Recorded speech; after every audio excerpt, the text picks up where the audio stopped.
Hello everyone and welcome back to law vitas YouTube channel. And आज के इस particular video में हम बात करेंगे लॉ ऑफ इक्विटी के एक बहुत ही इंपॉर्टेंट टॉपिक की, and that is nature and scope of equity. ठीक है, तो अगर आप एलएलबी, जुडिशरी, क्लैट पीजी या फिर यूजीसी नेट या एलएलएम की प्रिपरेशन कर रहे हैं तो बिलीव मी, ये टॉपिक सिर्फ एग्जाम के लिए ही नहीं बल्कि प्रैक्टिकल लीगल अंडरस्टैंडिंग के लिए भी बहुत इंपॉर्टेंट है। एंड कभी कभी लॉ की स्ट्रिक्ट एप्लीकेशन जो है वो किसी इनोसेंट पर्सन के साथ इनजस्टिस कर देती है। लॉ टेक्निकली सही होता है लेकिन मॉरली जो है वो गलत लगता है। ठीक है, इसी प्रॉब्लम को सॉल्व करने के लिए इक्विटी का जो है बर्थ हुआ था। तो आज इस पर्टिकुलर वीडियो में हम बात करेंगे nature as well as scope of equity की। सो बिना किसी डिले के let's just begin with our lecture. तो नेचर ऑफ इक्विटी की बात करते हैं तो सबसे पहले एक बेसिक बात जो है वो समझते हैं, दैट इज कि बहुत से स्टूडेंट सोचते हैं कि इक्विटी जो है वो एक अलग लॉ है, लेकिन ये बिल्कुल भी सही अप्रोच नहीं है। इक्विटी खुद एक कंप्लीट लीगल सिस्टम नहीं है, ये एक सप्लीमेंट्री सिस्टम है।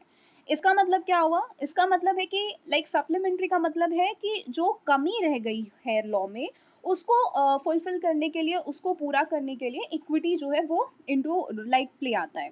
इसी बात को फेमस जूरिस्ट मेटलैंड ने बहुत ही ब्यूटीफुली एक्सप्लेन किया था, एंड उन्होंने कहा कि equity is a gloss on the common law, it is a supplement not a replacement. यानी इक्विटी कॉमन लॉ को रिप्लेस नहीं करती, वो सिर्फ उसकी डेफिशिएंसीज को कंप्लीट करती है। ठीक है, जैसे सपोज कि किसी स्कूल के प्रिंसिपल के पास रूल्स की एक बुक है। रूल्स के अकॉर्डिंग अगर कोई स्टूडेंट जो है वो 5 मिनट लेट आया हो तो उसको क्लास के बाहर ही खड़ा कर दिया जाएगा, एंड यूजुअली हमारे स्कूल्स में ऐसा ही होता था। अब क्या होता है कि अब एक स्टूडेंट जो है वो लेट आया, लेकिन उसका जो रीज़न था दैट वाज कि उसने रास्ते में एक एक्सीडेंट विक्टिम को उसकी हेल्प की, उसको हॉस्पिटल पहुंचाया, ये सब। तो अब रूल्स के हिसाब से पनिशमेंट वहाँ पे उस केस में मिलनी चाहिए, लेकिन जस्टिस क्या कहता है? जस्टिस कहता है कि इस स्टूडेंट को पनिश नहीं करना चाहिए। यहीं पर जो इक्विटी है वो एंटर करती है। वो कहती है कि रूल्स जो है वो इम्पॉर्टेंट है लेकिन फेयरनेस उससे भी ज़्यादा इम्पॉर्टेंट है, एंड इसी वजह से इक्विटी को लॉ ऑफ कंसाइंस जो है वो भी कहा जाता है। ठीक है, फिर एक क्वेश्चन ये भी आता है कि व्हाई डिड इक्विटी डेवलप? तो आखिर इक्विटी की ज़रूरत ही क्यों पड़ी? तो इसका आंसर हमें हिस्ट्री में मिलता है, एंड दैट इज़ कि इंग्लैंड में पहले सिर्फ कॉमन लॉ कोर्ट्स जो है वो हुआ करती थी, एंड ये कोर्ट्स बहुत स्ट्रिक्ट रूल्स फॉलो करती थी। जज जो है वो सिर्फ वही रिलीफ दे सकता था जो लॉ अलाउ करता था, एंड अगर किसी केस में कॉमन लॉ के पास कोई रेमेडी ही नहीं होती थी तो चाहे प्लेंटिफ कितना भी जेन्युइन हो, कोर्ट उसकी हेल्प नहीं कर पाता था। एंड इसका रिजल्ट वाज दिस कि जस्टिस उस केस में डिनाई होने लगा।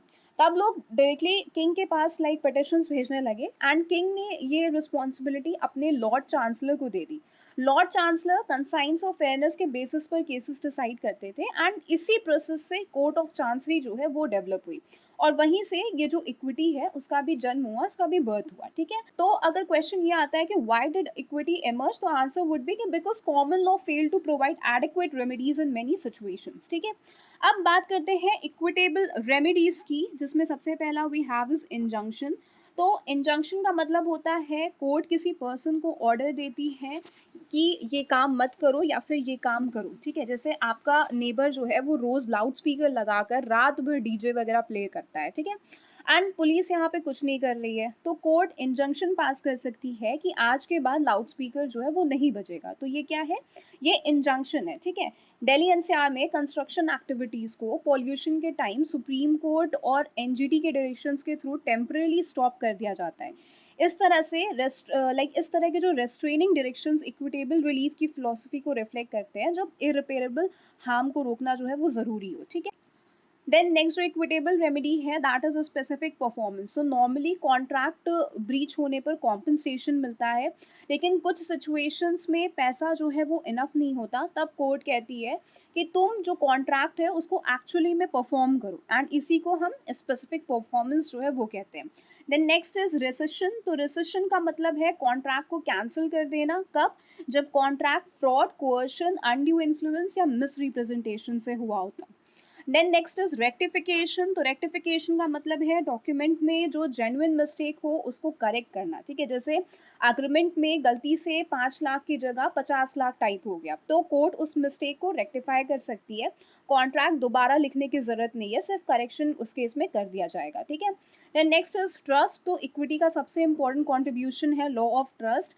ट्रस्ट का बेसिक आइडिया है एक पर्सन प्रॉपर्टी होल्ड करे लेकिन अपने बेनिफिट के लिए नहीं बल्कि किसी और के बेनिफिट के लिए, ठीक है। एंड इस टॉपिक को हम फर्दर आगे वाले लेक्चर्स में डील भी करेंगे। फिर एक इम्पॉर्टेंट केस आता है and that is Earl of Oxford's case of 1615। तो ये इक्विटी का सबसे फेमस केस है। ये केस एग्जाम का फेवरेट भी होता है and you need to remember the name also, that is Earl of Oxford's case 1615। ये केस कॉमन लॉ और इक्विटी के बीच कॉन्फ्लिक्ट का टर्निंग पॉइंट था। इसके जो फैक्ट्स हैं वो बहुत ही सिंपल हैं। उसमें ये था कि एक डिस्प्यूट हुआ एंड कॉमन लॉ कोर्ट ने एक डिसीजन दिया। कोर्ट ऑफ चांसरी ने उसके ऑपोजिट ऑर्डर जो है वो पास कर दिया। अब कंफ्यूजन यहाँ पे क्रिएट हो गया। तो कंफ्यूजन ये था कि आखिर जो कौन सा ऑर्डर है दोनों में से वो माना जाएगा। तो इस केस में मैटर किंग जेम्स वन के पास गया एंड किंग ने Lord Chancellor that was Lord Ellesmere की एडवाइस जो है वो एक्सेप्ट की और डिक्लेयर किया कि whenever common law and equity conflict equity shall prevail. ये प्रिंसिपल आज भी इक्विटी का बैकबोन जो है वो माना जाता है, ठीक है। अगर मैं बात करूं importance of Earl of Oxford's case की, तो इस केस ने एस्टैब्लिश किया कि इक्विटी कॉमन लॉ को डिस्ट्रॉय नहीं करती, लेकिन जब दोनों के बीच कॉन्फ्लिक्ट हो तो इक्विटी प्रिवेल करेगी, फेयरनेस और कंसाइंस को प्रायोरिटी मिलेगी। इसीलिए इस केस को इक्विटी का मैग्ना कार्टा भी कहा जाता है, ठीक है। फिर इक्विटेबल रेमेडीज जो हैं दे आर डिस्क्रिशनरी। ये भी एक बहुत इंपॉर्टेंट कॉन्सेप्ट है। कॉमन लॉ में अगर आप अपना लीगल राइट प्रूव कर देते थे तो जनरली रेमेडी मिल जाती थी, लेकिन इक्विटी में ऐसा नहीं है। यहाँ रेमेडीज जो है वो डिस्क्रिशनरी होती हैं। मतलब जज हर केस के फैक्ट्स को देखेगा और डिसाइड करेगा कि उस पर्टिकुलर केस में रिलीफ जो है वो देना है या फिर नहीं।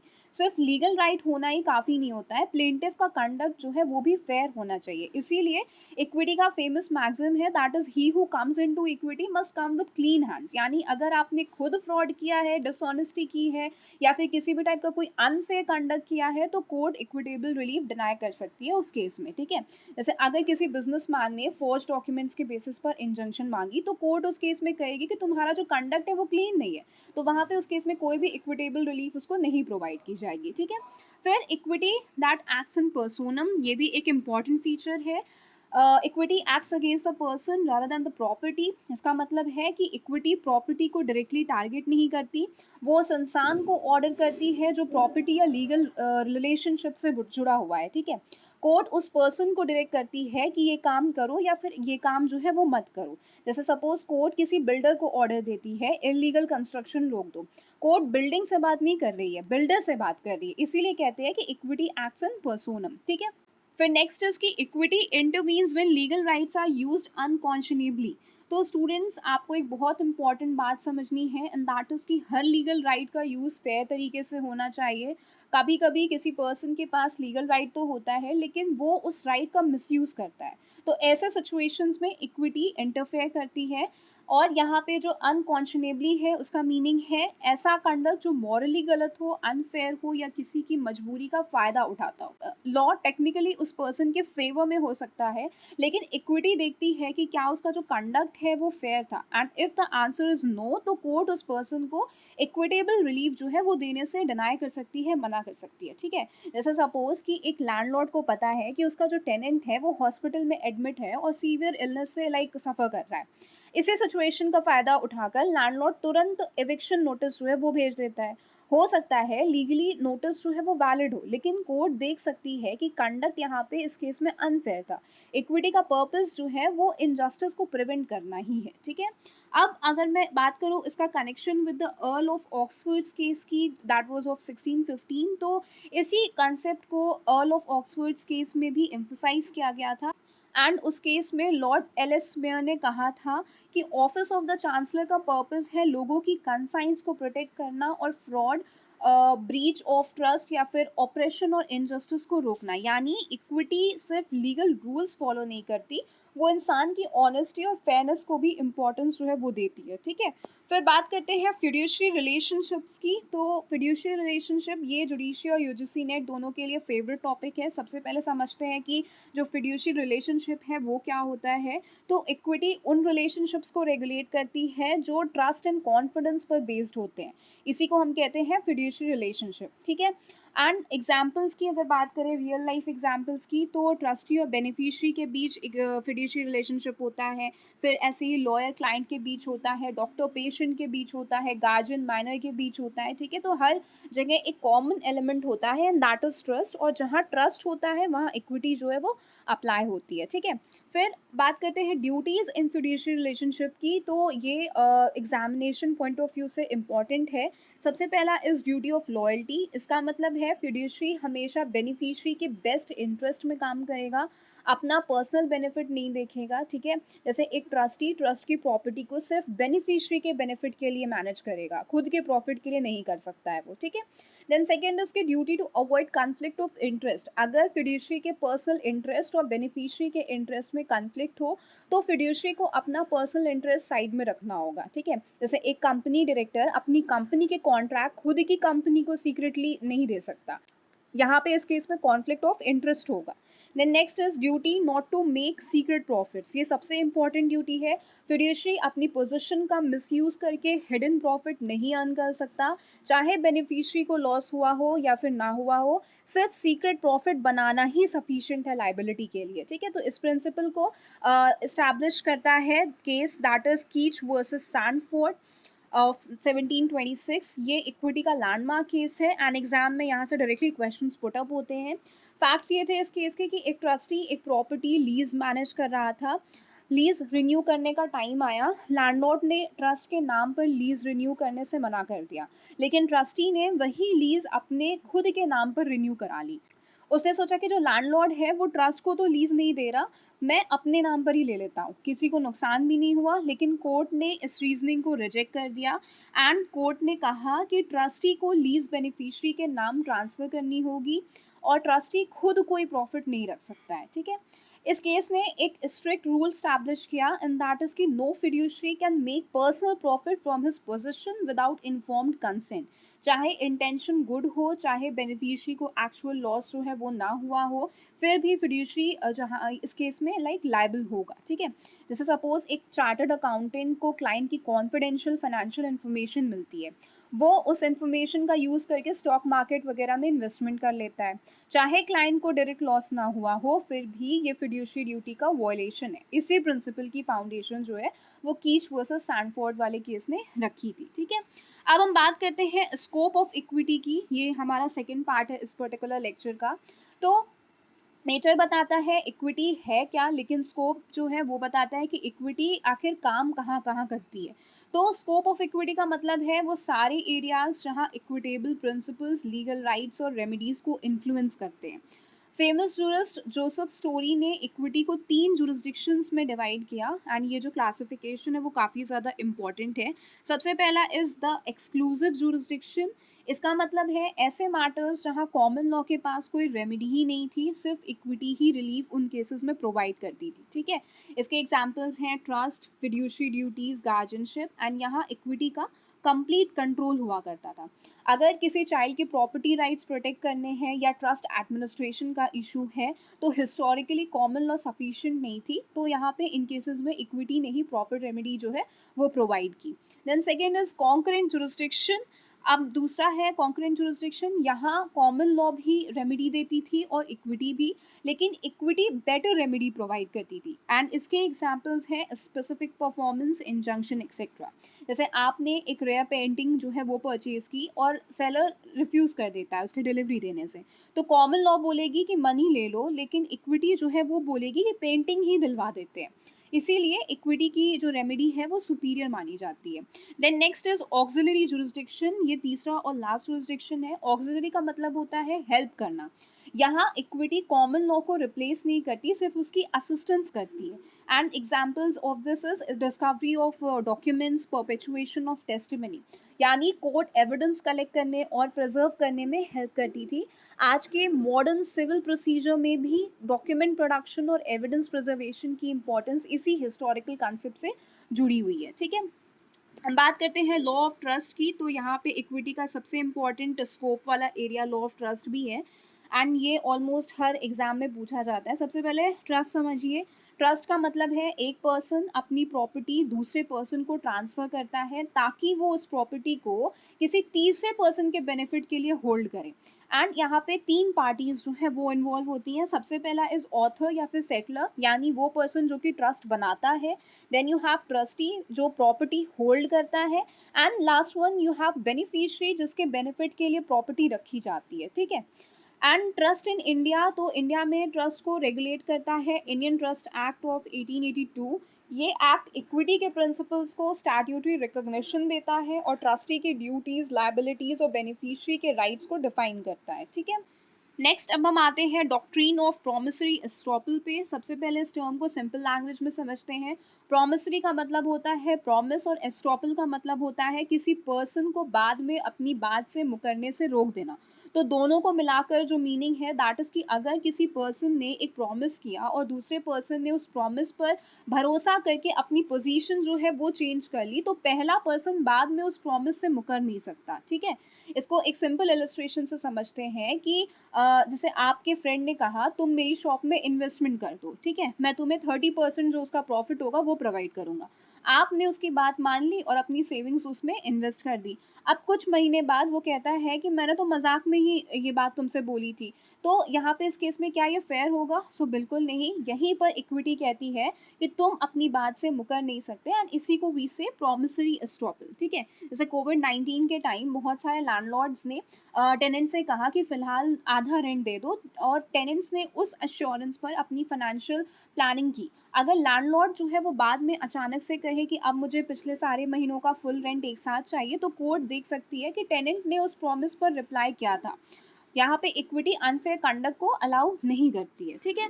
अब हम कुछ केसेस देखते हैं जिसमें सबसे पहला is central London property trust limited versus high trees house limited of 1947।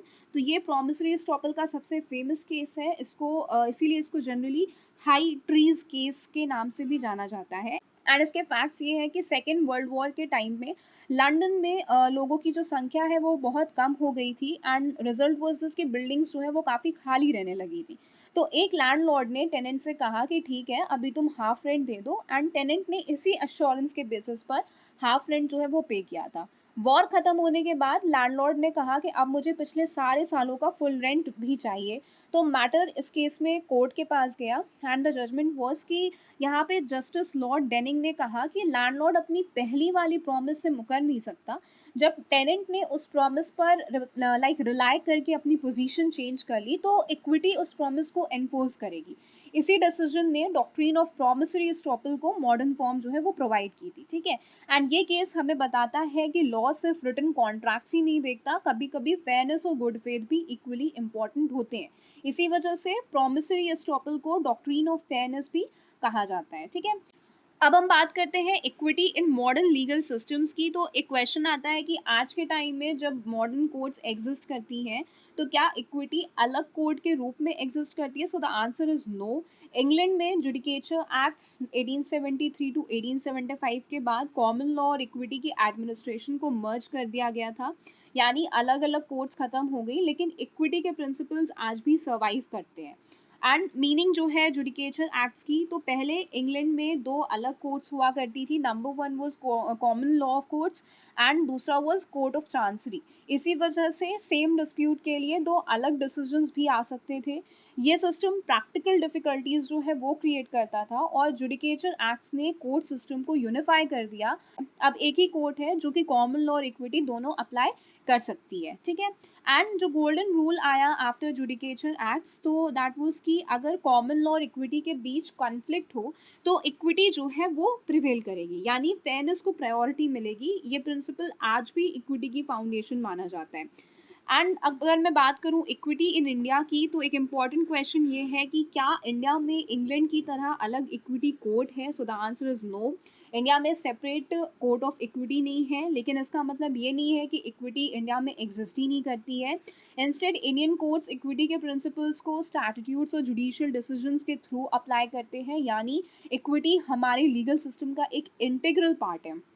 अगर किसी कॉन्ट्रैक्ट को स्पेसिफिकली परफॉर्म करवाना हो, तो कोर्ट स्पेसिफिक रिलीफ एक्ट जो है वो अप्लाई करती है। अगर ट्रस्ट डिस्प्यूट हो तो वहाँ पे कोर्ट इंडियन ट्रस्ट एक्ट 1882 का वो अप्लाई करती है। अगर प्रॉपर्टी ट्रांसफ़र का इशू हो तो उस केस में ट्रांसफ़र ऑफ प्रॉपर्टी एक्ट में भी इक्विटेबल प्रिंसिपल्स जो है वो रिफ्लेक्ट होते हैं। यानी इंडिया ने इक्विटी को सेपरेट कोड के रूप में नहीं बल्कि स्टैट्यूट्स के अंदर ही उसको एब्जॉर्ब कर लिया है, ठीक है। एंड अगर मैं बात करूँ important statutes reflecting equitable principles की, तो सबसे पहला you have this Indian trust act of 1882। ये एक्ट ट्रस्ट, ट्रस्टीज, बेनिफिशरीज और फिड्यूशरी ड्यूटीज़ को रेगुलेट करता है एंड इसमें इक्विटी के बहुत सारे प्रिंसिपल्स जो है वो कोडिफाई किए गए हैं। Then second is specific relief act of 1963। तो ये एक्ट इक्विटेबल रेमेडीज जो है वो प्रोवाइड करता है, जैसे कि specific performance, injunction, rectification, rescission, ठीक है। ये एक्ट प्रैक्टिकली इक्विटी का स्टैट्यूटरी फॉर्म है। Then you have transfer of property act of 1882। तो इस एक्ट में भी कई इक्विटेबल प्रिंसिपल्स मिलते हैं, जैसे part performance, doctrine of election, marshalling, contribution वगैरह। एंड ये सब इनडायरेक्टली इक्विटी के इन्फ्लुएंस को शो करते हैं, ठीक है। तो आज के पर्टिकुलर लेक्चर में हमने बात की नेचर ऑफ इक्विटी की, हमने मेटलैंड के कंसेप्ट को देखा, हमने इक्विटेबल रेमेडीज़ देखी, हमने फेमस केसेस देखे, अर्ल ऑफ ऑक्सफोर्ड्स केस जिसमें से मोस्ट इंपॉर्टेंट है, ठीक है। फिर हमने बात की स्टोरीज़ की क्लासिफिकेशन की, स्कोप देखा, प्रॉमिसरी स्टॉपल के डॉक्ट्रिन को समझा, हाई ट्रीज केस देखा, जुडिकेचर एक्ट्स देखे, as well as Indian statutes भी देखे जो कि इक्विटेबल रेमेडीज़ प्रोवाइड करते हैं। सो फ्रेंड्स, आज हमने nature and scope of equity को बिल्कुल बेसिक लेवल से लेकर के एडवांस लेवल तक डिटेल में समझा है। हमने देखा कि इक्विटी एक कंप्लीट लीगल सिस्टम नहीं है बल्कि कॉमन लॉ की शॉर्टकमिंग्स को दूर करने वाला एक सप्लीमेंट्री सिस्टम है। इसका ऑब्जेक्टिव सिर्फ रूल्स अप्लाई करना नहीं है बल्कि फेयरनेस, जस्टिस और कंसाइंस को प्रोटेक्ट करना है। एंड हमने जो लैंडमार्क केसेस है जैसे कि अर्ल ऑफ ऑक्सफोर्ड्स केस, कीच वर्सेस सैनफोर्ड और हाई ट्रीज केस के थ्रू समझा कि इक्विटी का डेवलपमेंट कैसे हुआ और आज भी ये प्रिंसिपल्स मॉडर्न लीगल सिस्टम्स और इंडियन कोर्ट्स में कितने रेलिवेंट हैं, ठीक। एंड अगर आप LLB, judiciary, CLAT, PG, APO, JLO, UGC NET या एलएलएम की प्रिपरेशन कर रहे हैं तो ये टॉपिक कंसेप्चुअल क्लैरिटी के साथ प्रिपेयर करिए। एक बार इक्विटी की फिलॉसफी समझ आ जाए तो ट्रस्ट और जो स्पेसिफिक रिलीफ एक्ट और कॉन्ट्रैक्ट लॉ के कई कंसेप्ट जो हैं वो अपने आप ही क्लियर हो जाते हैं, ठीक है। तो अगर लेक्चर पसंद आया हो तो वीडियो को लाइक करिए, शेयर करिए और चैनल को सब्सक्राइब करना मत भूलिए। मिलते हैं अगले लेक्चर में एक नए लीगल टॉपिक के साथ। Till then, thank you everyone and take care.